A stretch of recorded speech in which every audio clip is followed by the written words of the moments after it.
Avec Denilson. Ronaldo, bien pris. Albertini, Vieri, la puissance de Vieri rattrapée par Aldaïr. Cette année dans l'un des sommets du calcio. La tête à la but de Alessandro Del Piero, le joueur de la Juventus de Turin, qui ouvre le score d'une magnifique tête. Alessandro Del Piero, il avait marqué un super but en Coupe d'Europe contre Dortmund. Il restera à la Juventus de Turin. Et il était rentré à Vérone en championnat le 11 mai dernier après 2 mois de blessure musculaire.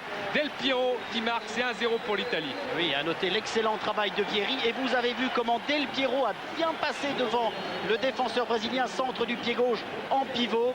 Et regardez Del Piero qui regarde son ballon et qui passe devant le défenseur brésilien. Et d'un coup de tête au premier poteau, il trompe Taffarel. C'était superbe. Vraiment un très beau. Phase de réparation toujours. Del Piero qui va se retourner, qui a toujours la maîtrise de la balle avec Albertini. Del Piero. Oui, ce bon ballon qui était destiné à Maldini. Et un ballon touché de la main, ça a freiné un petit peu les élans italiens. Mais ça prouve encore une fois que cette équipe d'Italie, elle est complètement dans le match. Elle s'est bien reprise. Et à noter quand même la couverture de balle de Del Piero. Oui, but. Oh là là, le but. Oh, le coup franc, incroyable. Mais je me demande si le ballon n'a pas été détourné. Ah oui, ça a une trajectoire très bizarre parce que voir Taffarel comme ça immobile, c'est quand même curieux. Oh là là là là.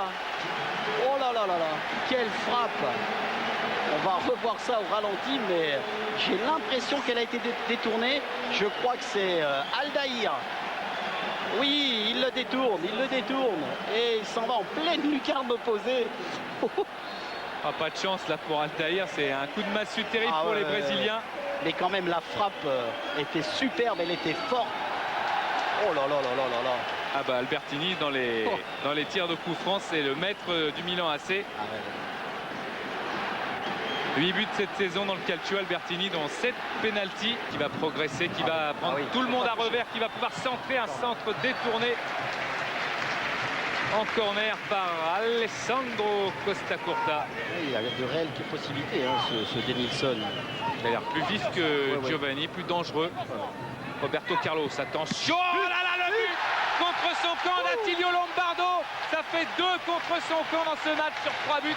Aldaïr, puis maintenant Attilio Lombardo sur une frappe terrible de Roberto Carlos. Pagliuca est trompé, le Brésil qui revient à 2-1. Et c'est superbement joué de la paire de Roberto Carlos. Bon là, il va rentrer à l'intérieur. Et cette frappe terrible qui donne l'impression de pouvoir passer devant le but. Mais comme il y a beaucoup de monde devant le but de Pagliuca, eh bien, elle est détournée. C'est terrible, mais quelle frappe. Et c'est Lombardo qui détourne ce ballon. Maldini lui demandait d'être défensif. Et un peu trop loin son contrôle. De la faute de ce contrôle, pardon, il a emmené le ballon un petit peu trop loin. Di Matteo en profondeur. Di Matteo avec dans la surface de réparation. Inzaghi, c'est penalty.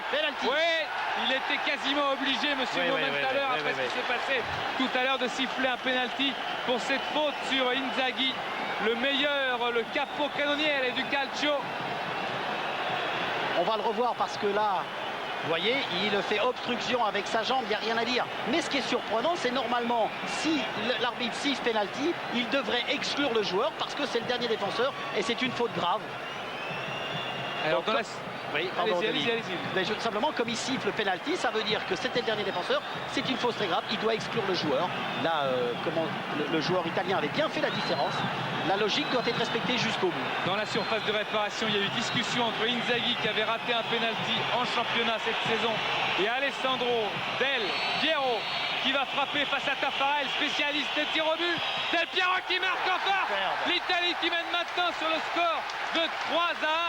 Claudio Taffarel a été battu. Claudio Taffarel qui avait arrêté 3 tirs au but aux Jeux Olympiques de Séoul en demi-finale contre l'Allemagne. Il en a arrêté 10 sur 25 sifflés contre lui. C'est un pourcentage énorme, mais bien là, il n'a rien pu faire contre la concentration fabuleuse sur cette loupe-là de Del Piero. Ah oui, fabuleuse. Et vous avez vu, il n'a regardé que le ballon. Il n'a absolument pas regardé Taffarel, brésilien, à l'approche des 18 mètres. Maldini veut un pressing beaucoup plus constant. Leonardo. Flavio. Cafu, Dunga, Roberto Carlos. Ah, c'est très bien fait, cette passe à terre et cette Oh, il est bon. Il est là le but. Oh, c'est super. Ronaldo. Oh là là là là là là là là là là. Qu'est-ce Le que but. c'est? Oh oui. De Ronaldo, magnifique. Oh là là là là. Ça fait plaisir quand même que Ronaldo marque un but ouais, dans ce tournoi de France. Regardez comme il fait bien là. Hop. Il évite bien le tacle du défenseur et là, intérieur pied droit sur le petit poteau. Que c'est bien joué. Prise de balle parfaite. Extérieur du pied. Feinte. Dribble. Et ensuite, enchaînement à la frappe tout de suite sur le côté droit de Pagliuca. Entre Pagliuca et le poteau, c'est vraiment encore de toute beauté.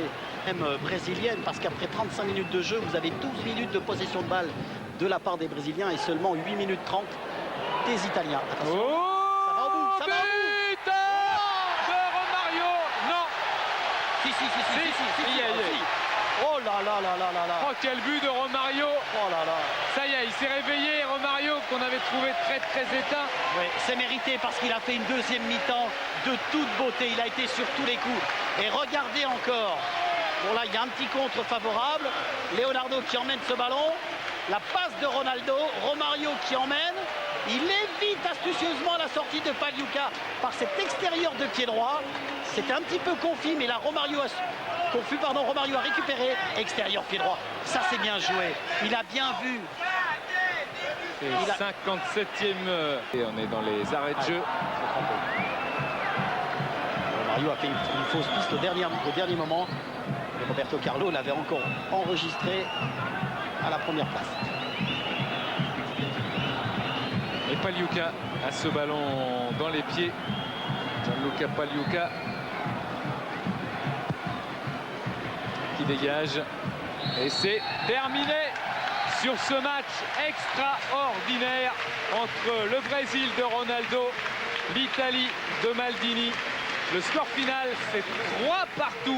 C'est le deuxième match nul entre les deux formations depuis 1956, après la finale de la Coupe du Monde 94. Et ça, c'était du niveau de la finale. C'était un match absolument fantastique. Je crois que les superlatifs vont pleuvoir peut-être demain dans la presse, mais c'était vraiment un match de très haute qualité, de très haut niveau. C'est hyper rassurant pour le futur.